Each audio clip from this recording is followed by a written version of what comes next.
Hey, everybody, this is Josh McKinney, and I just want to welcome you to episode 72 of the I Suck at Jiu Jitsu show. People practice. Usually when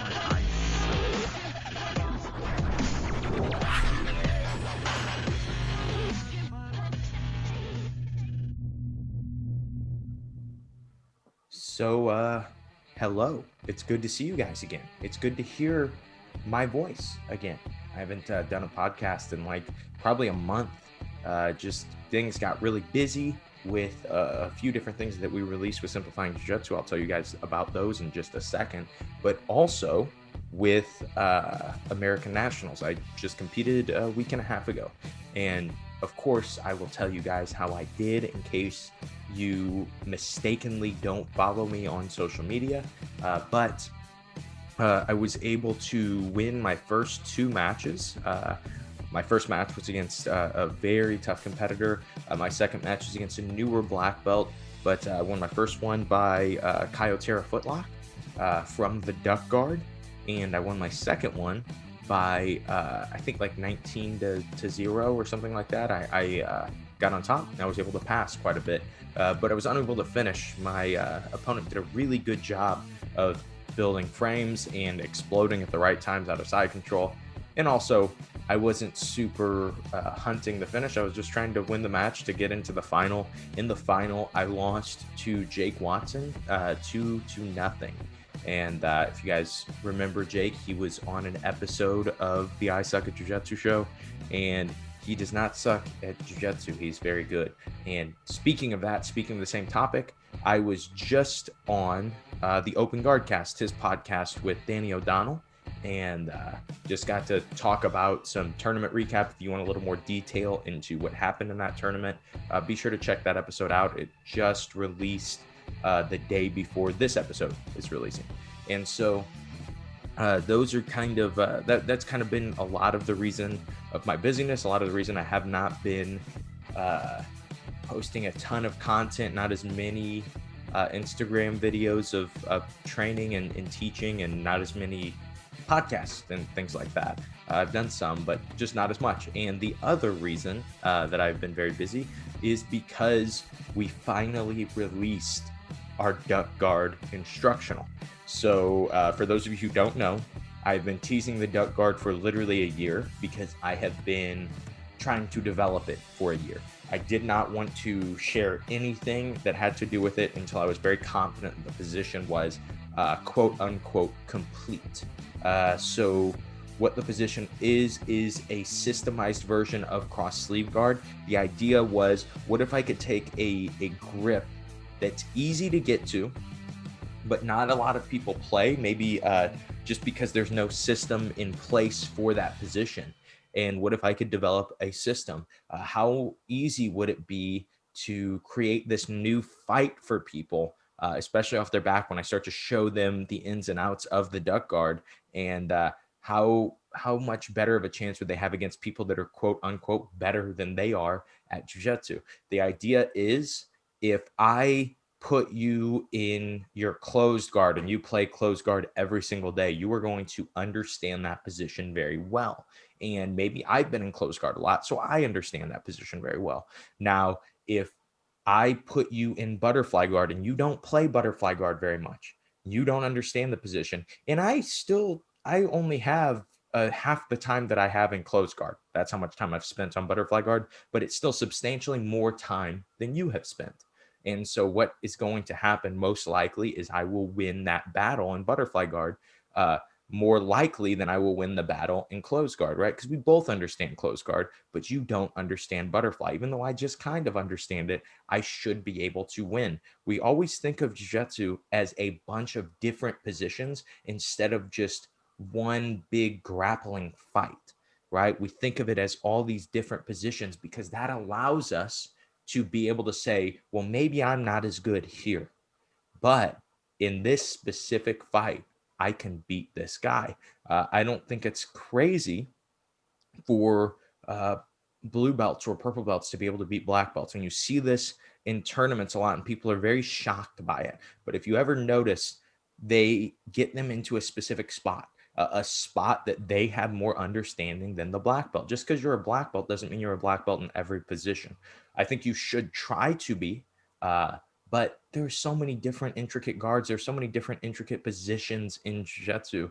If somebody spent all their time developing a really, really strong scarf hold, they've spent all their time on that, and then they put you in scarf hold, even if you're good at side control on bottom in general, but you get put in that scarf hold, you're probably going to be in a lot of trouble.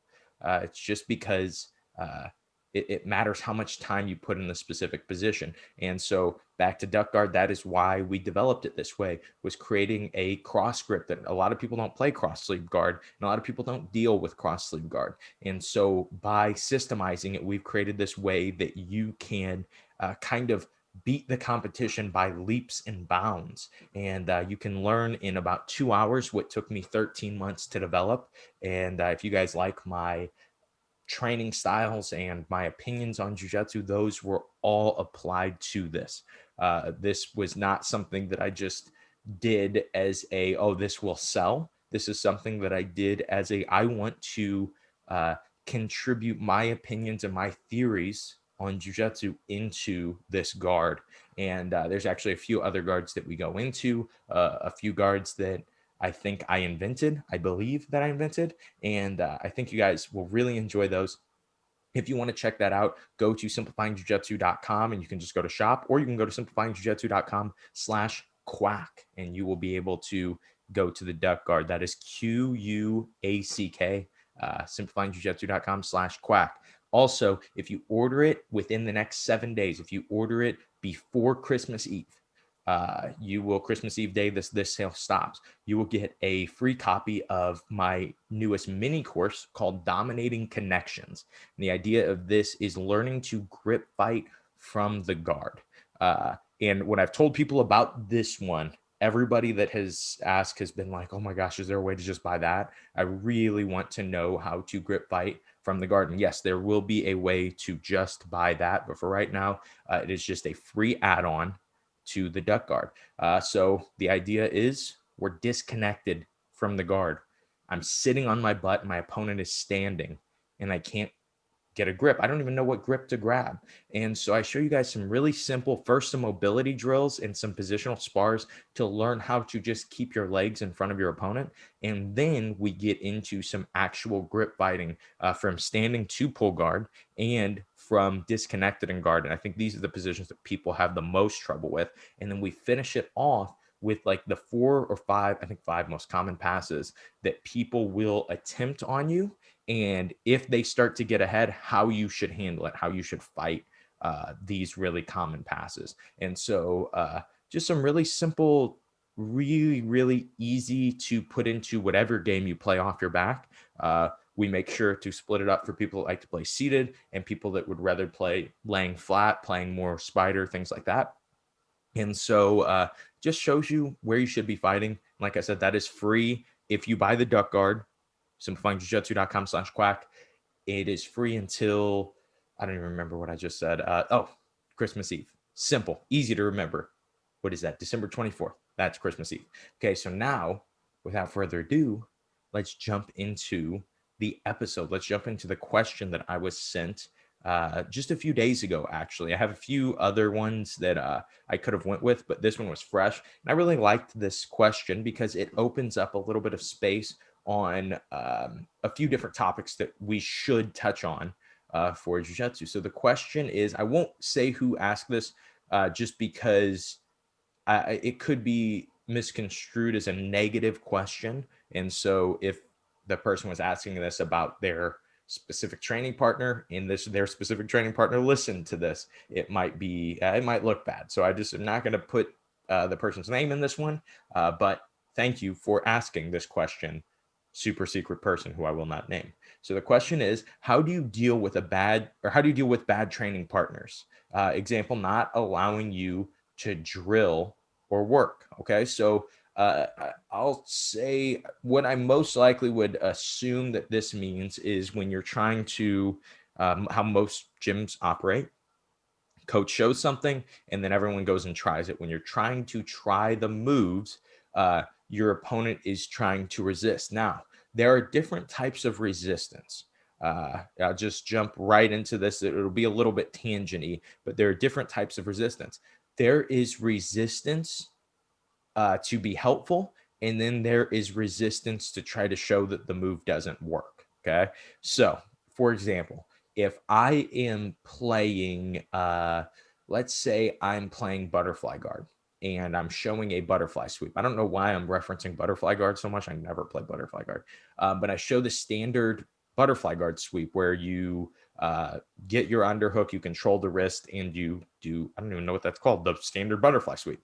So you do the standard butterfly sweep. I show this to my students and I look around and a guy posts his hand that should be controlled.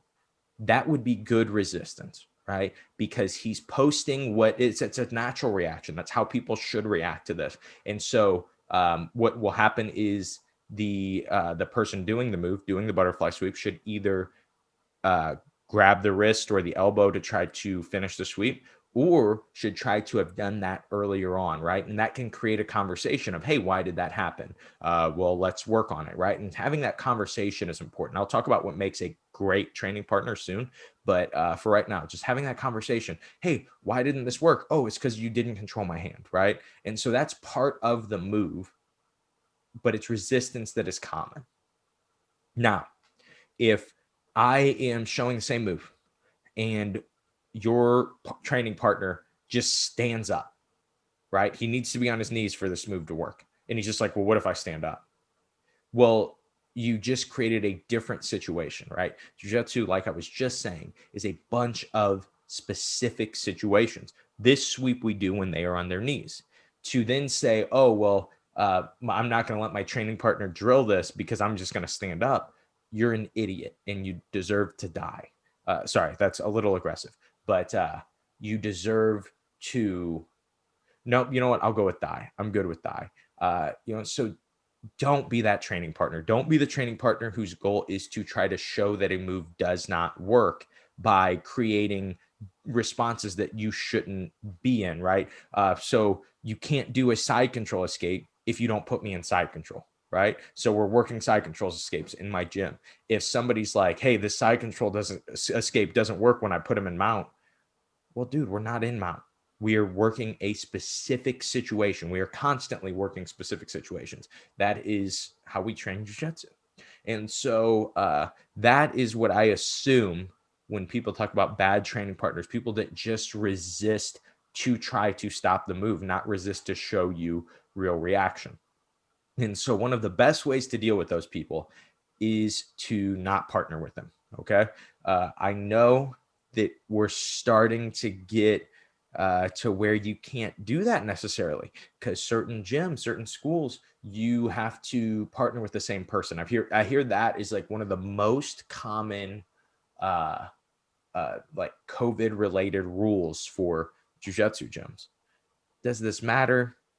We're all in the same room together. We're all breathing really heavy. Probably not, but whatever. Let's not get into that. It's just it's a rule, right? It's not, you don't have control of what the rules the gym put in place, and a lot of times the gym doesn't have much control of what rules they got to put in place. We're just lucky to be training, to be honest, right now. But regardless, back to it. If you are dealing with, you don't have control of your own training partner. Maybe you just get paired up with someone new or just whatever, right? Whatever reason. I'll show you guys some jujitsu math hacks in a second on how to get a good training partner. But let's say you don't. Something to do is to just say, hey, resist dot dot dot, resist this specific thing. Okay, and it's a little more work for you, right? So it's a little more work for me to say, hey, stay on your knees and try to post your hand and let me see if I can get that. And then don't let it turn into a fight though, because people that are stupid and horrible training partners that deserve to die. Sorry, I need to stop being so aggressive. This is the first podcast in a while. Maybe I just need to turn it down to like, I'm at like an 8. I should turn it down to like a 2. But anyway, so we're at a 2 now.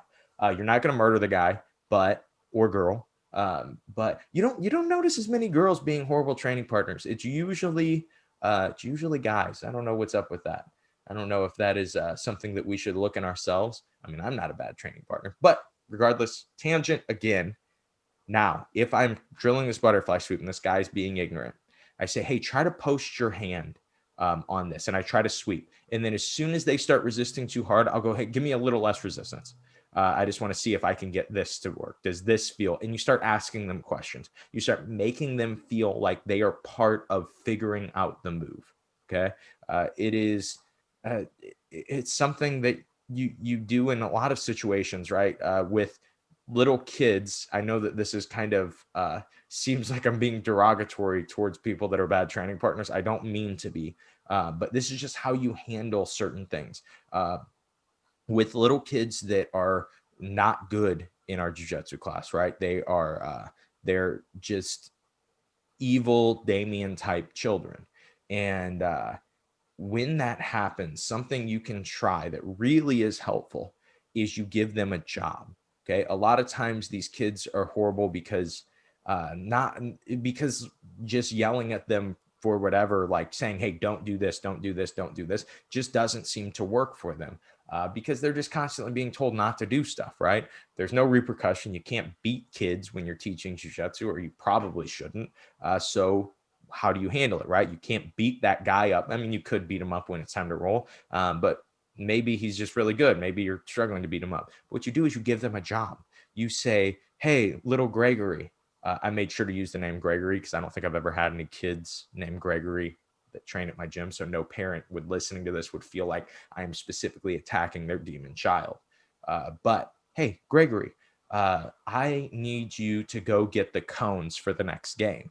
And so it's a really simple job. So he goes and does it. And then you tell him, oh my gosh, that was so nice. Thank you so much for getting those cones, right?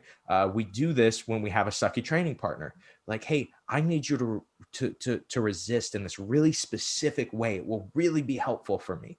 And then they do it and they resist in that specific way. And then you ask them some questions, you make them feel part of it. And then you say, man, thank you so much. You're a great training partner. And what happens is they realize, oh, that's what makes a good training partner.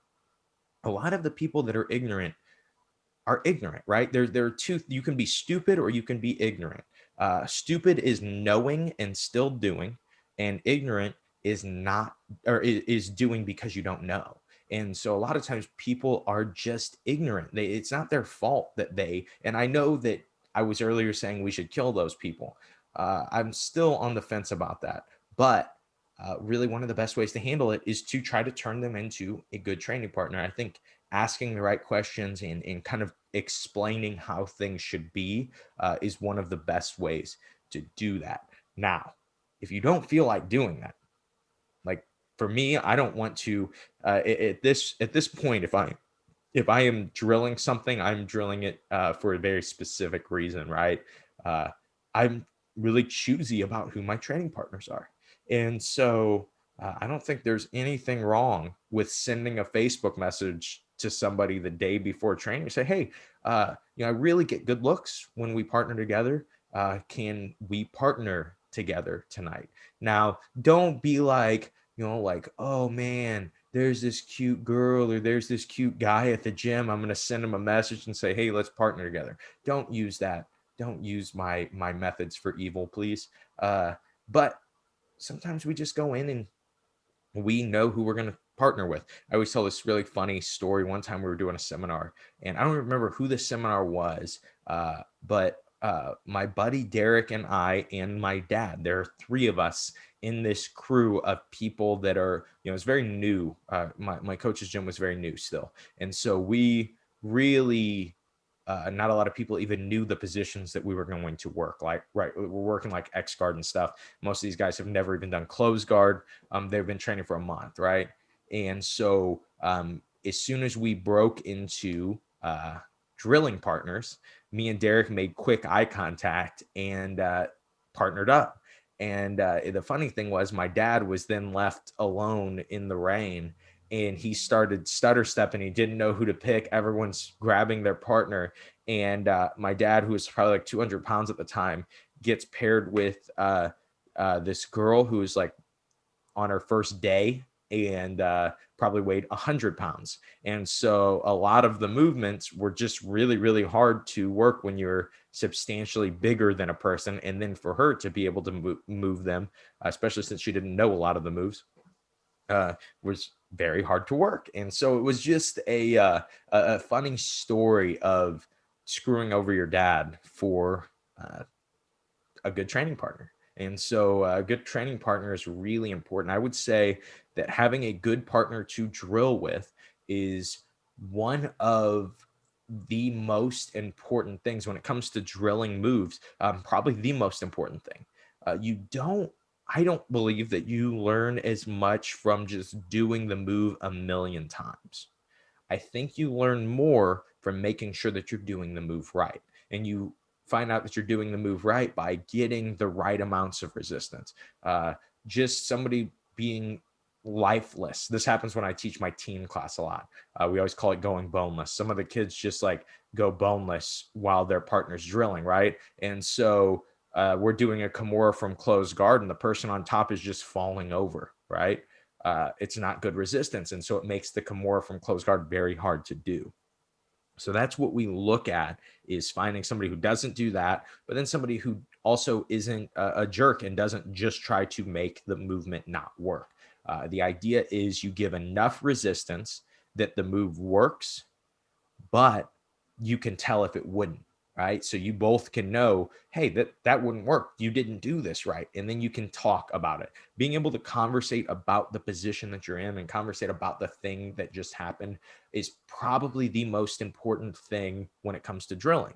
Uh, I used to drill with John Thomas all the time. And if you guys don't know who John Thomas is, he's got a pretty big following on YouTube and Instagram now, from the same area, and he is an incredible jiu-jitsu teacher, an incredible innovator of jiu-jitsu, and just highly intelligent. Really, really has a unique perspective. If you're too new, I would say maybe don't go listen to him. But when you're like blue and purple belt, I really think, not that he doesn't explain things well. I think he explains things very well for people that are new, but he just shows a lot of really advanced stuff. And I didn't want you guys being discouraged. But I would drill with John, and we would literally drill just hours a day because we were crazy and we just wanted to be good at jiu-jitsu. And so we would drill, and we would do the same thing over and over and over. But then we'd be like, well, does this grip work better? What if we move our hand to here? What if our foot hooks here? Does this feel better? Oh man, this is stronger. And then that's when you would really start to focus on that, right? Try to resist this.